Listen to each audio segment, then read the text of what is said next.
man. You got the comedy in the back. Hey, I love it. Don't get too excited. It's just covering up my swastikas back there. So, what are you doing? My whole act here. I just got nothing but swastikas here. Yo. What's up, Mark? How are you, man? Hey, pretty good. Cool. Thanks. Great.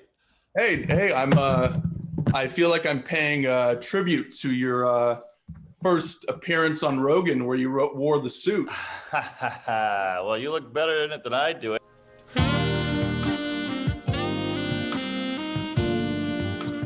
I live out in Tempe, so I got that when we came and saw you. My roommate and I did back in, was it January? Were you out here? Yeah, January 10th, I believe. Oh. Before we get started, I'm just gonna run a few jokes by you. No, I'm just kidding. I'm just messing with you. My buddy, the snowman, bet me that I wouldn't pull a Marty Funkhauser when he meets Seinfeld on the reunion in Curb, where he's like, hey, let me tell you a joke. So.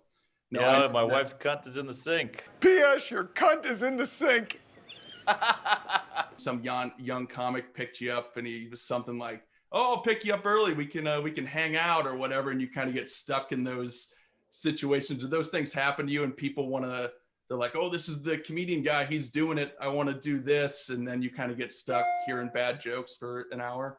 Oh, totally. It's the story of my life. There's this weird misconception with comics that we want to hang out with people who want to hang out with us. You know, like right. You might have heard us a million times on a pod or a TV show, but we don't know you. And so, and then it never goes well. I've tried to be a nice guy and hang out. And then they're like, well, this sucks. And I'm like, yeah, we're nuts. We're crazy. We're queefs, you know, we're depressed and gay and all over the place.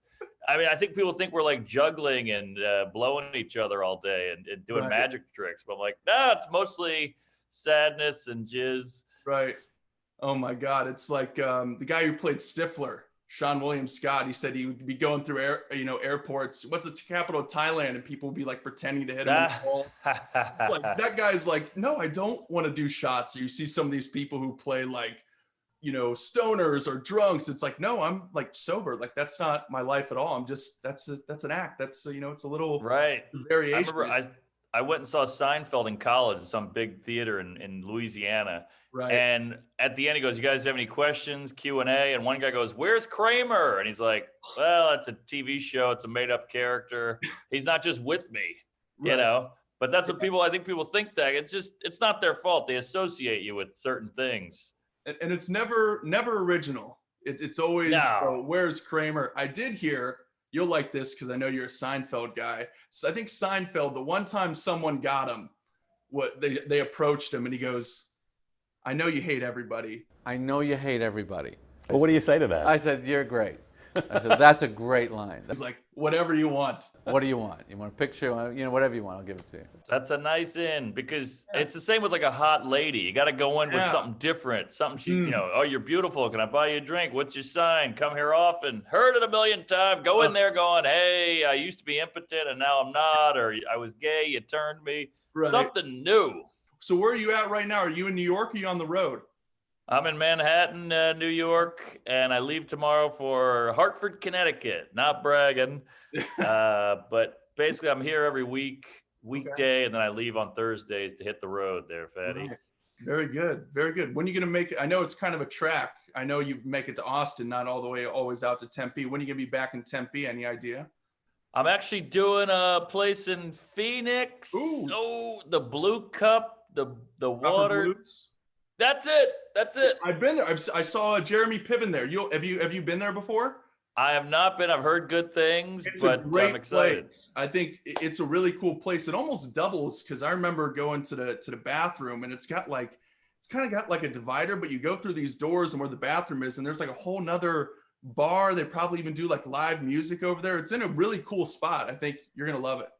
I can't wait. I love that. I love AZ. You guys are fun loving. The sun is shining. Everybody's thin and tan and gay. And I can't wait. I love it out there. The women are beautiful. And, maybe number one in the country, I'd say. Yeah. I've heard some people from even LA. They're like, hey, I'm a little intimidated by Scottsdale. I'm like, oh, I didn't realize how good I've had it out here. I'm from Ohio. So this is like, I'm looking around like, holy hell, like Jesus Christ. Yeah, it's good you got out of Ohio. You're too hot for Ohio. Ohio's a bunch of fatties and weirdos and rednecks. You got out, baby. You're where you're supposed to be. Except now I will, because like from Ohio, special place in my heart, your appearance on New Day Cleveland. I think that's the hottest lady in Ohio.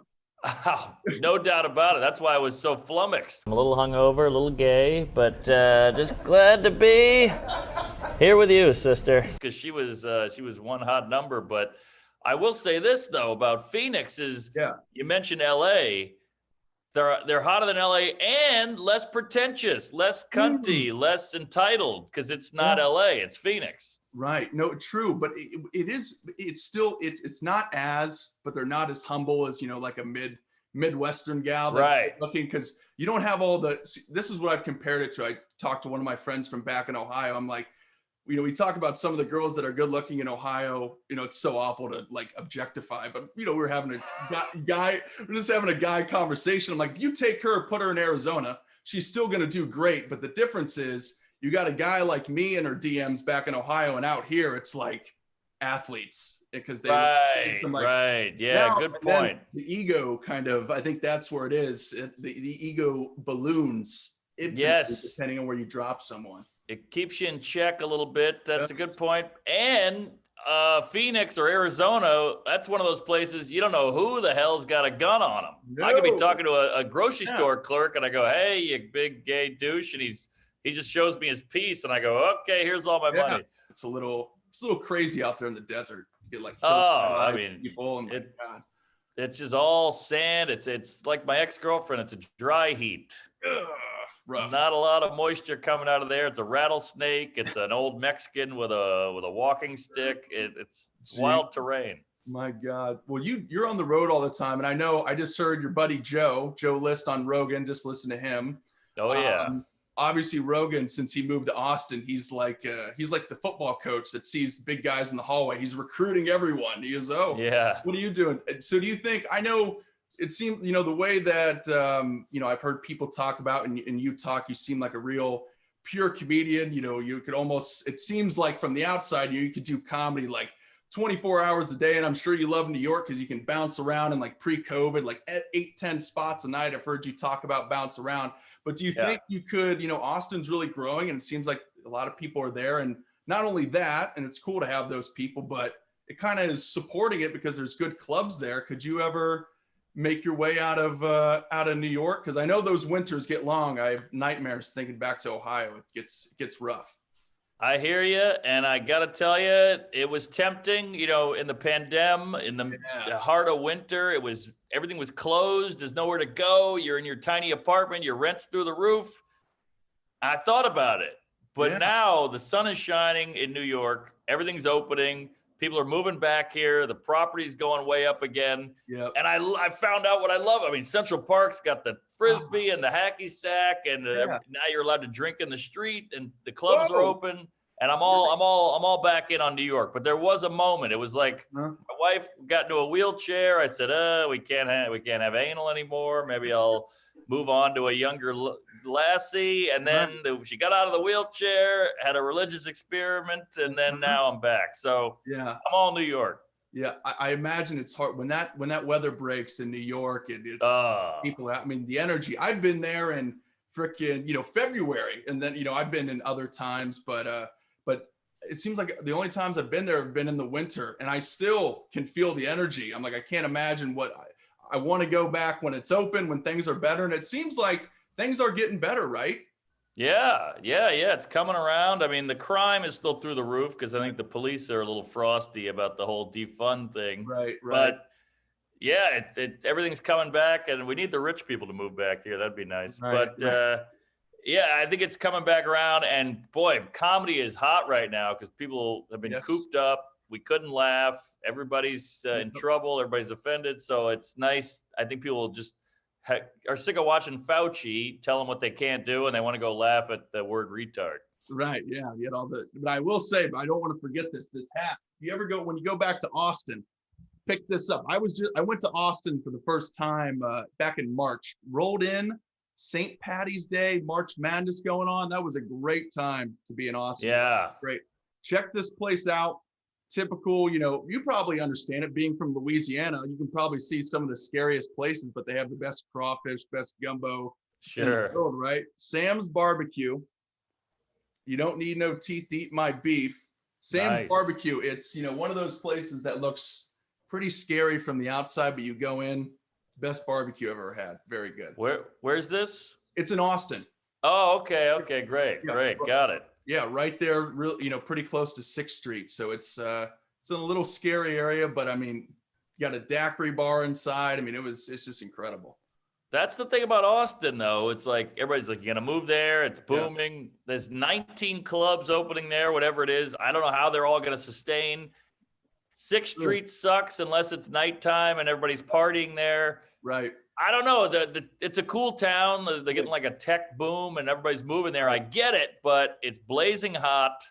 And I don't know. It just doesn't have that energy that I like. And I like going to Austin and experiencing like it's Vegas or something like, let's get the tacos, let's get the tequila, let's go to the bar, the honky tonk, the comedy clubs, Rogan, whatever, and then leave it. Yeah.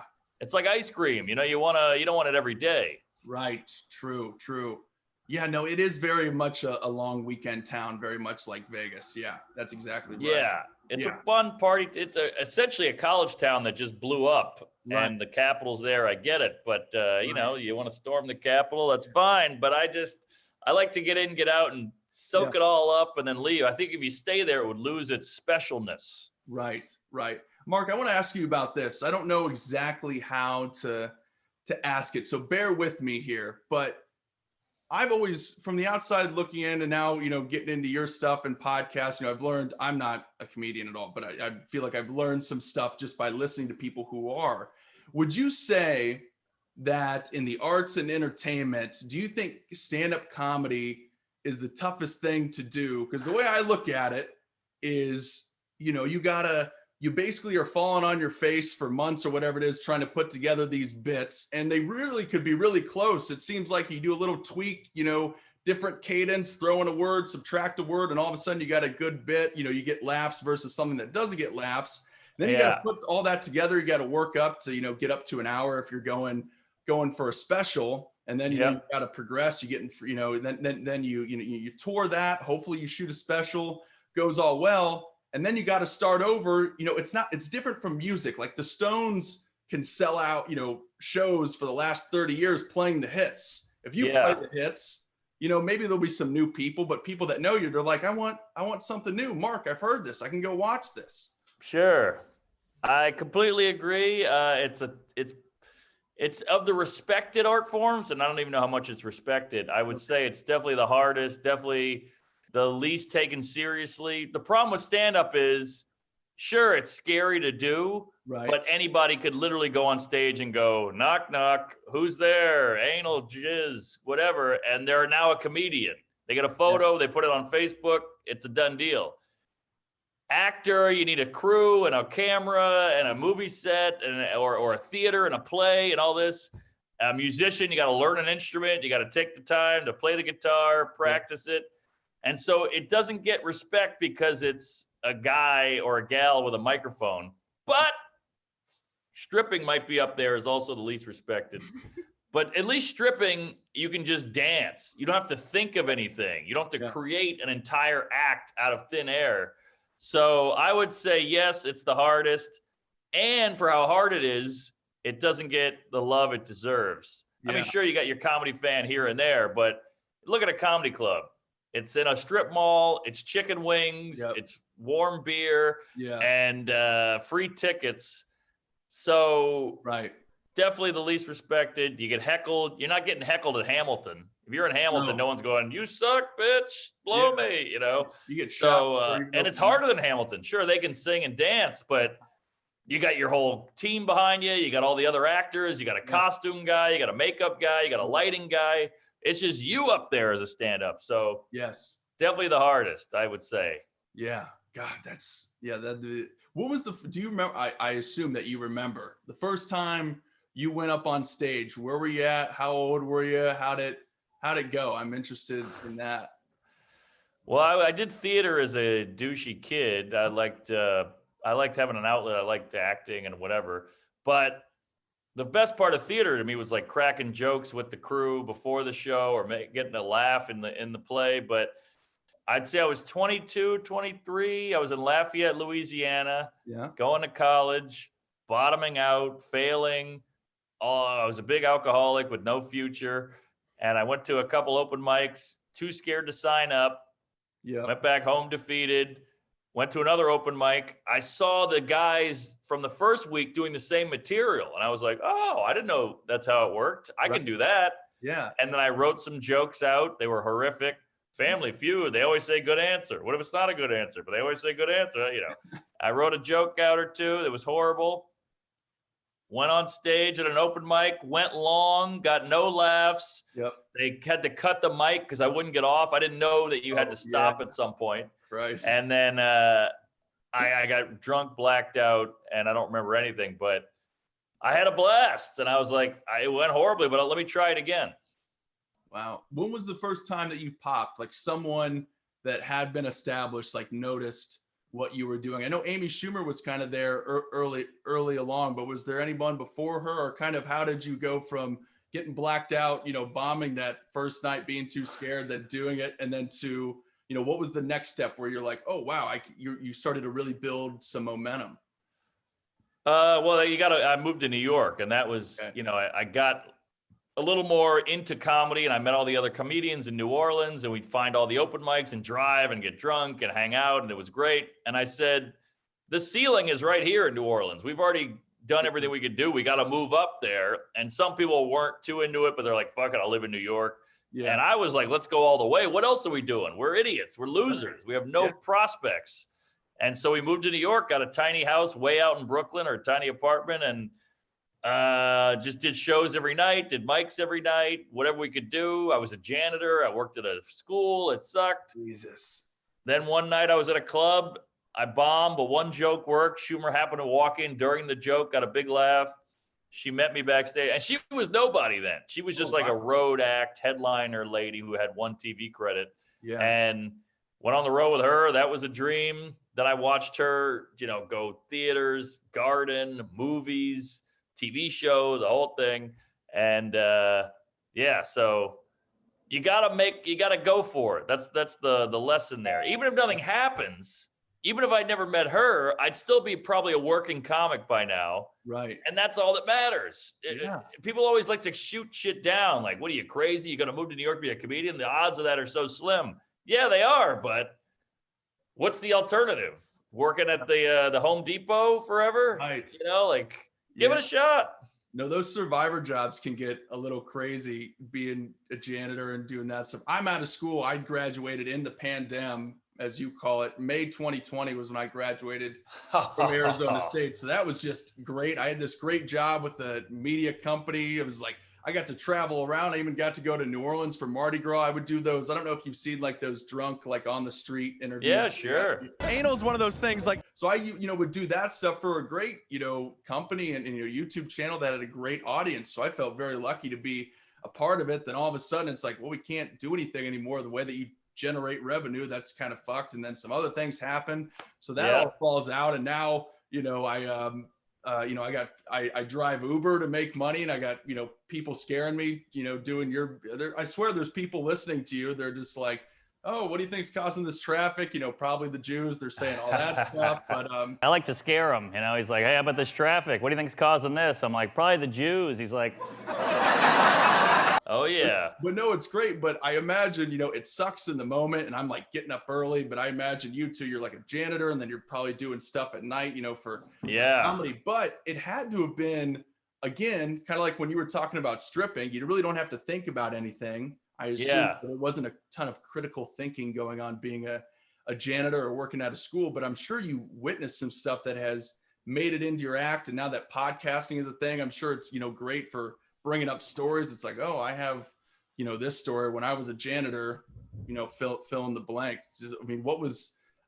You've had to have some stuff that has made it in or stuck with you from those days that are probably humiliating in the moment, but now are great to talk about. Well, that's my thing is people go like, oh, comedy's so hard. You got to travel. You got to wake up early and get on 2 flights and all that does suck. I get it. But like, I used to move furniture. I was a janitor. I was a busboy. I was a gopher on a construction site. So like, you do a couple podcasts or a few shows at night, you got to run around. I get it. It sucks taking 3 trains and a bus or whatever it is. But like, I'm telling jokes. I'm getting drunk. I'm getting some buffalo wings at the end of the day. It could be a lot worse. The problem with comedy is the sacrificing 10 years of your life to get anywhere.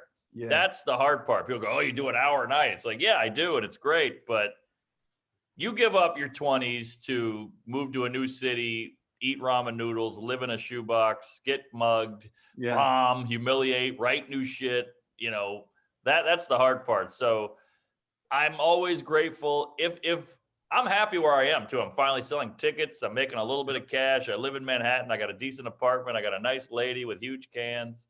So like all that's great. So if I end here and this is my peak, I'm happy. Praise Allah. Onward. I know it's such a cliche, but it's sort of like an iceberg.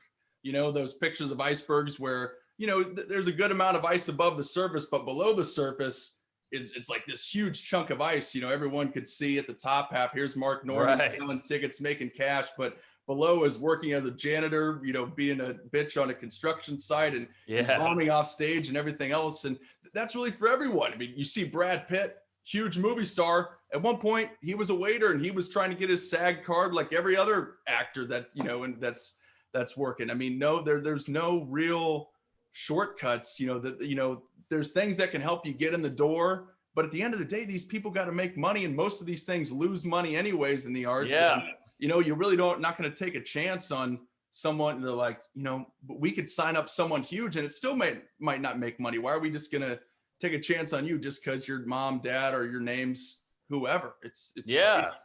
Well, luckily Brad Pitt was blessed with the looks of a god. I mean, you too. You're a hot piece of ace. Hey, Billy Madison, very good.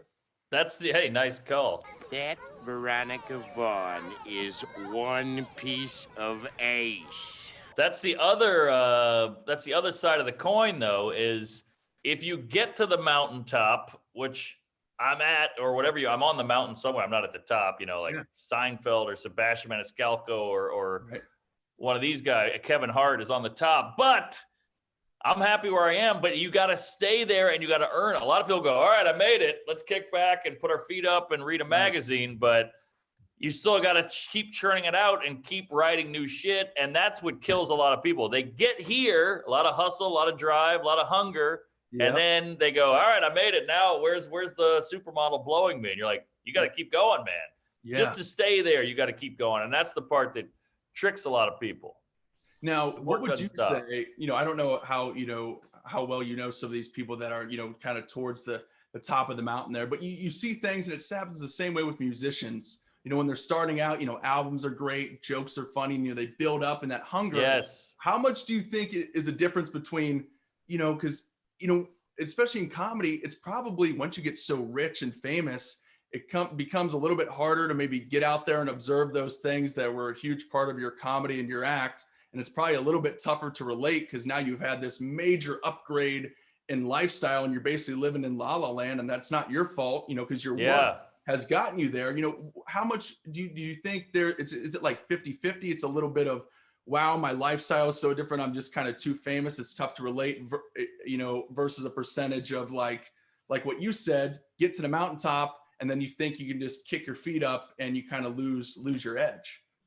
Yeah, I mean, how often do we see that? How many comics are still great? Not many. I mean, even some of the best had this amazing first album. The second album was solid, and then they're like, kind of fell off. They got a TV show, they got a sitcom, they got a movie, and the stand-up fluffs off because stand-up is a constant. It's like a shark. If it's not moving forward, it sucks. And you need that hunger to pull that extra thing out of you, which made you great. That's what you need. And a lot of people have that internally, like a Michael Jordan or a Kobe Bryant. They had that. Obviously, they were great, but they had to stay great. And you need that. They had that demon inside of them. Not everybody's got the demon. They figured out a hook or an angle in the beginning and they made it. but something's got to drive them. And then it's like you said, you get the yes men around you, you get the entourage, the agents, they're all, you're a genius, you're amazing, you can do no wrong. Now their art sucks. So I'm not saying you got to be sad to have good art, but you have to be realistic forever. Yes. And I think some people just have that evil guy inside their brain going, this sucks, you suck. So they'll always be good. They're tortured. They're miserable, but they always have that. But most people don't. And that's why most art doesn't continue to be great.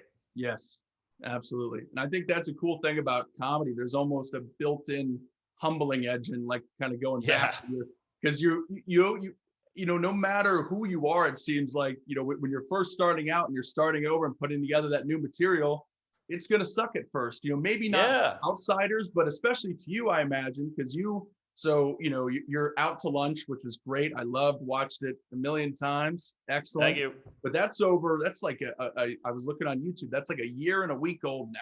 Yes. So are you touring or you're working on new stuff? You got all new jokes. And I imagine, you know, you're starting out, you're building it up, you're getting laughs, but to you, you're like, man, I just want it to be 6 months from now because I know it's going to be so much. For me, it sucks. You know what I mean? You know, for me, I'm a civilian. I'd be like, oh, Mark's great. It's the greatest show ever. But to you, you're like, man, I'm still a few months away. I need to tighten this up. So where are you at with your new stuff right now? How's it going? That's a great question, and you nailed it on the head there, Fatty. It's true. Yeah. I keep looking back to Out to Lunch, and I go, I got this new 45, 50 minutes. It's not as good. And that was 4 years of just hammering, like, get them to notice you, get on Netflix, get on this. Obviously, that didn't happen, but all that drive and hunger made the special what it was. Yes. So, you know when you go, I got to go to the gym today, and it's noon. You go, I should go to the gym. You never go. You watch TV, eat a bag of Funyuns. Yep. Now it's 7:30, and you go, if I had just gone to the gym, I would have been done. It would have been over, but I couldn't do it. And so I always try to think of that in comedy terms. Like, I'm not writing today, or I'm not getting up today. I'm taking the day off. If I had just done the writing, it would be over. So just do it. And I think that's the key is like, you want the new special to be as good as the old one. But it's easy to take time off. It's easy to coast because you have that old special. So you got to just say, fuck it, push it, discipline, suck it up, and do the writing, do the work. And it's the only way it's going to happen. People want a shortcut. I want to be ripped. I want to be buff. You got to go to the gym. It's the only way. And the only way to do this is get up, fail, try, fail, try. And to completely, I mean, you really got to, I imagine, just got to shut that book. And it's almost like a clean break. It's almost as if you have to be like, Men in Black, Out to Lunch never happened. Done. You know, you got to keep working. That's great. So you mentioned not getting on Netflix, and I want to say this. I don't know how much you can comment on this, but I really enjoy comedy. You know, obviously I might be a little biased. I got you in front of me right now. I'm a big fan. Love seeing you, but I've tried, I've watched other specials that have been on Netflix, and obviously some of them are great. I love Bill Burr, Jesselnick, those guys are great, but I've watched some of these. Yeah. No disrespect to them, but I can't even make it through like 10 to 17 minutes of these. I give them a real chance. I got a sense of humor. I will say that I'm like, throw anything at me, any sort of joke. I'm, some stuff's not my style, but I'm not, someone to be like, oh, well, they're just a horrible person because they made this certain joke. But I'm like, and then I see you and I watch your special and it's great. And I'm just, deep down, you have to see some of these and you have to be like, what the fuck, man? No, not only Netflix, but no Hulu, no Amazon, BET, InfoWars, no one. Like, what the hell? You fucking goddamn fucker. Well, hey, you're preaching to the douche. I hear you, but it's a different time. We got to check boxes. We got to spread the love. We got to be diverse, which I get. But, comedy's subjective, art is subjective. So it's a great way out because they can go, well, we like that one better. What you did was fun, but we like this one better. And we pick and we're the gatekeepers. So that's how it is. And you want to be on our shit. So that's the rules. That's the breaks. So you just got to accept it. And it's like anything else. Like I'm 5'10". Boy, I'd kill to be 6. I'd kill to be 6'1". But that's the breaks. I'm not. So I got to make this work and maybe learn how to be funny, learn how to be charming, get a good pickup line, whatever it is. So we could sit here and hum and haw all day, but that's the breaks, and you got to find a way around it. And thank God for YouTube. Instead of going, fuck these queefs that won't have me, I got to go, thank God for these guys that would, and that they exist, because they weren't there 20 years ago. For how many great comedians or musicians or whoever did we miss out on because there was no other outlet? Right. Absolutely. So I'm lucky in that sense. So that's what I focused on. Speaking of pickup lines, how would you feel if I told you my roommate and I from time to time will paraphrase some of your bits as pickup lines? I'd say, I got to hear this. I don't buy it. No, we will go up and, if you have enough tequilas there's actually a great spot right across from the street from the Improv. Shout out Devils. We like going there. But we will, the one that we like to use, we'll just go up to a random table of girls. They look good. Let's just do it. And we'll just say, hey, you want to hear a joke? And they're kind of like weirded out. And then we'll proceed to tell them about exposure therapy and, jumping out of a plane and, getting taken into a small room and getting fucked because I hate intimacy and, I'm claustrophobic. So, that can't work. No, it doesn't work that much, but I will. Yeah. But all it takes is one, right, Mark? All it takes is one. I'm with you. Hey, and good on you. I think that's a dying art, is that whole pickup thing. Because, now you got the apps and everything. Right. So good on you for even taking having the balls to approach. I respect that. But I will say, because I'm a fan of, you got to give credit where credit is due. Once some time has passed and you build up some rapport, I'm like, and I do have to say that, that wasn't me. I'm not that funny. That was Mark. And then, but it's a good segue. I'm like, oh, well, he's, if you thought that was funny, you got to think Mark's funny. Then I show him your stuff. You got a new fan and we got something to bond over. So it all works out for everyone. Everybody wins. I'll take it. Thank you. But hey, you don't have to give me credit. If it helps you, go nuts. It's not like you're putting out an album. Right. I'm not profiting off it. Not money wise, profit in other ways, but yes. Sure. We know what's still going on. I want to ask this too. I know pandemic, and I've heard you tell some of these stories and they crack me up. Yeah. Especially being from Ohio and knowing where some of these places you end up at. And like you said, you are climbing this mountain. People know who you are. You got a big special, millions of views, Tonight shows, this podcast, Rogan, all the stuff. But then, now tell me, is this a pandemic or is this you just, wanting to be like, hey, I want to continue to put food on the table? The next paycheck isn't guaranteed. How do you end up in like the middle of the woods, like at an eyes wide shut party performing for a bunch of Mennonites across of like out in like Lancaster, Pennsylvania or something? How do you end up out at these places? And after they happened, are you always telling yourself like, no more, I'm never doing it again? Then sure enough, you're back doing something weird. Yeah, I can't say no. I'm very optimistic. You hold a lottery ticket. You're like, this is a zillion chances of me winning or in one, and I'm not going to win. But you still kind of go, maybe. I mean, that's why slot machines in Vegas is built on that. Yeah. So that's what it is. They tell me about this gig, and I go, well, it is $800. Well, it's going to be a nightmare to get there. 2 trains, a bus, and hoofing it. But I kind of go, maybe it'll be interesting. And my night's open. And then I get halfway there. I'm on my second bus transfer going, what the fuck am I doing? Then I get to the gig and I'm bombing in front of a sex party.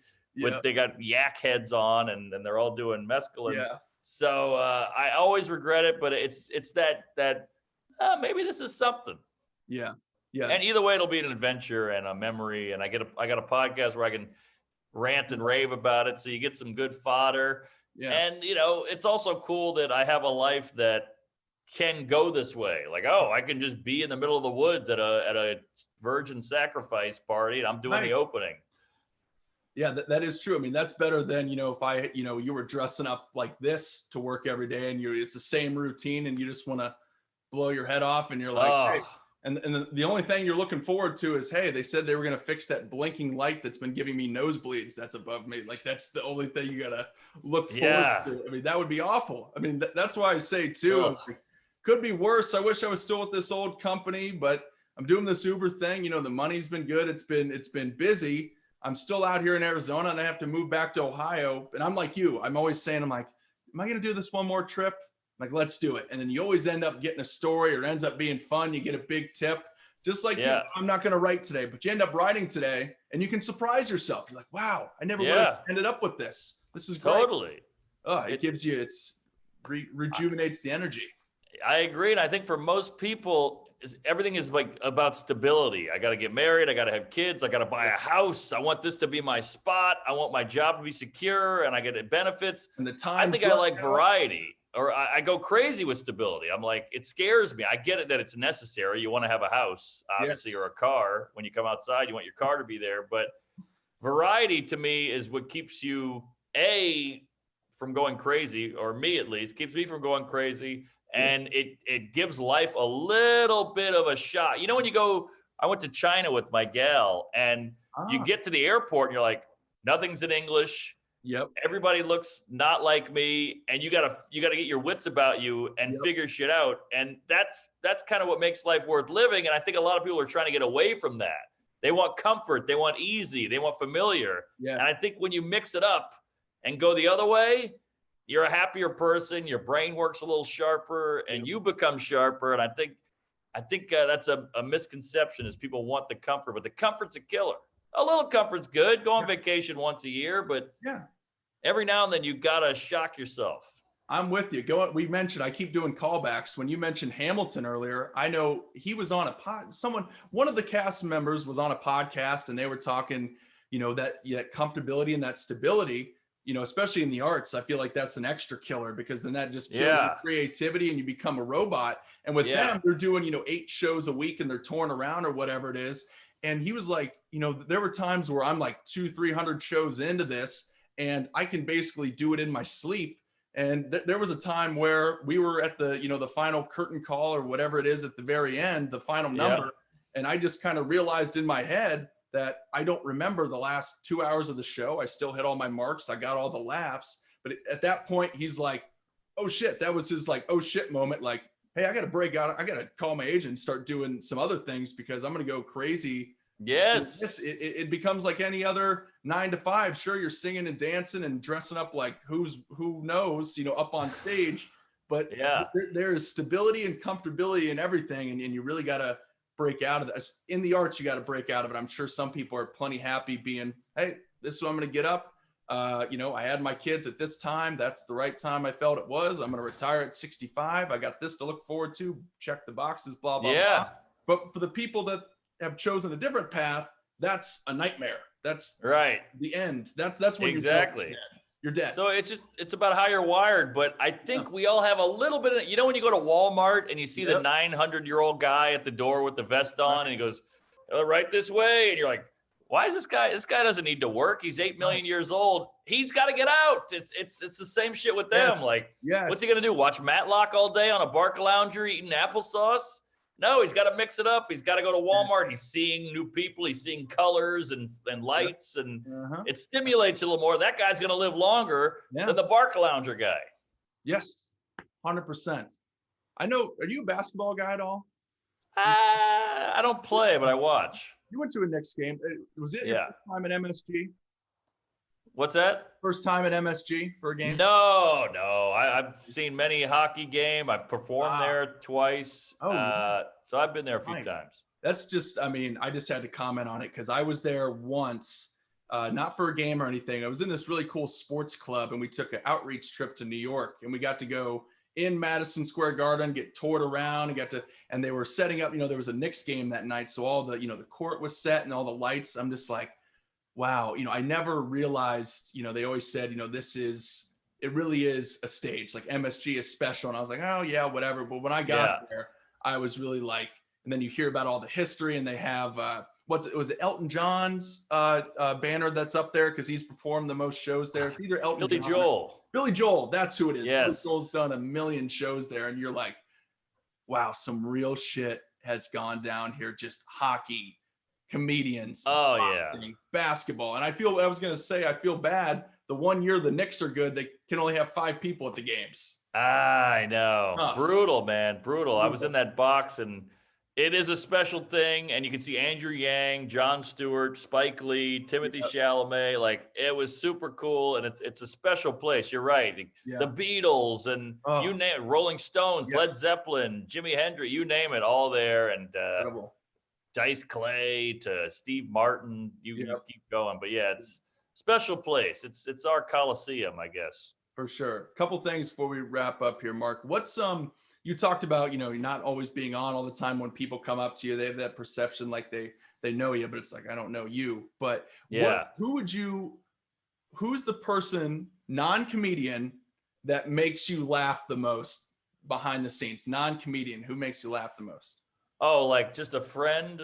Yeah, because I mean, I hate to say it, but Joe List just kills me. Like, we hang out outside the podcast, like we're dry, and he's just so dry, so quick, so funny, so silly. Like, we were walking by a fire hydrant the other day, and he said, "Hold on," and he just did a leg up like he's peeing on it, and then we kept, and you're like, that was so unnecessary, but I loved it.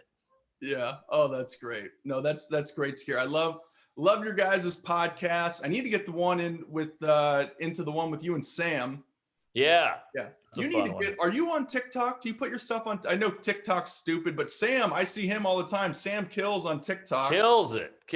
I was gonna say you need to get on there, man. I know you got to bite the bullet. I started putting my interviews up there, and I'm like, oh, it does well. And you're kind of TikTok was that thing at the beginning. You were super embarrassed to even admit it was on your phone. And now I'm super into it, and I'm trying to make it work, but. I'm telling you, man, if you don't go to Sam's barbecue, if you don't take me up on that recommendation, I'm not trying to run your life, but your stuff would kill. The morning show stuff, I think it would be amazing. So just throwing it out there. I'll be there. I'll check it out. I'll do any barbecue. I try to get stubs, and it's always a line around my asshole. Yeah. So I'm definitely gonna try this. What's it called? Joe's, Ben's, Queeves? Sam's barbecue. Sam's barbecue. Yes. No, it's okay. It's terrific. They're in Austin. Well, Mark, I don't mean to sound, too here, but I will, like I sent you, when I messaged you, this is going to be my 100th episode, and I'm so honored to have you. I started this back in August 2019, and I made a list of dream guests, and you were on that. So to be able to have someone on my dream list, like all-time podcast and my 100 episodes, you've been so gracious, so funny, and I just appreciate the hell out of it, man. So really, thank you so much. Oh, come on. Thank you. You're a mensch. You're adorable. I appreciate the shirt. I love the exposed brick. You got great hair. Hey, thanks. So you're a good interviewer, good questions. Sorry if we got a little preachy. We got real self-helpy in the middle there. We did. It was a little, I was like, I wet myself. I got nothing but, I don't have any pants on, so my carpet's drenched, but that's okay. Yeah. I'm sitting on a towel. I'm turned on, so I get it. But good stuff, Fatty. Yeah. Thanks. Let me know when it's out, and praise Allah. Hope the kids at home got something out of this. Absolutely. And one last thing, if you could, I'm missing my buddies. My roommate and his buddy, their birthdays are coming up. Could you say happy birthday to Evan and Alex and apologize for me that I'm going to miss their birthday? Hey, happy birthday, Evan and Alex, you big douchebag. God love you. Praise Allah. And your old pal wishes he could be there. He missed it. Joe, he's cute. He's little. He's an Uber driver. He's a failure. So, yeah, he wishes he could be there. Happy birthday. Tell him, it's okay. He's going to kill himself. Thank you.